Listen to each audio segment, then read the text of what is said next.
Throughout my cancer surgery and recovery, I find encouragement in one of my favorite readings from Jeremiah. It says, "For I know well the plans I have in mind for you, oracle of the Lord, plans for your welfare and not for woe, so as to give you a future of hope." I love it because it reminds me of two things about how the Lord responds to my prayers. One, we don't always get what we want. Two, we always get what we need for our welfare and not to make our lives more difficult. He always has our best interests at heart.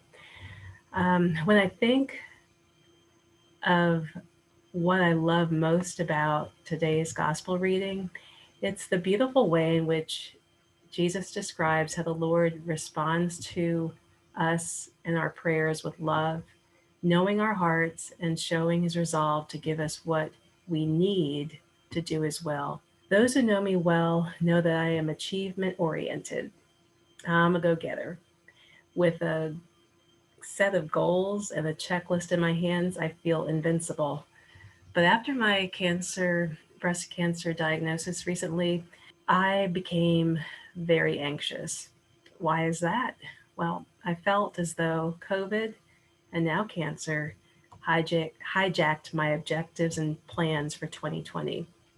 Last December, I wrote down my New Year's resolution, probably like most of the people in the United States. Today, I looked back on that list that's in my calendar planner and realized that the Lord did not give me what I wanted, but rather He gave me what is the very best for me. I know that without the downtime of COVID, I would not have slowed down long enough to pay attention to the symptoms of cancer early enough to get surgery and treatment.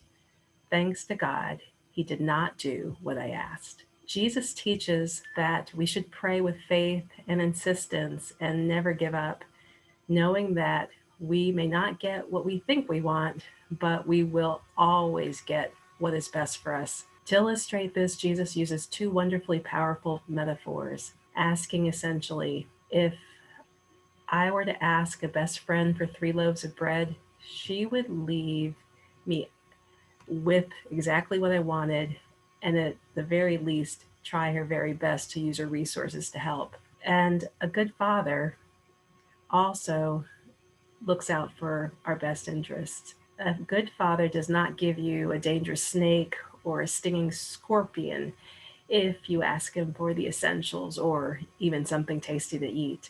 If neither your friend nor a good father responds without having your very best well being at heart, how much more will our all powerful, all knowing Father in heaven look for us and look out for us and even protect us from things that are not in our best interest long term?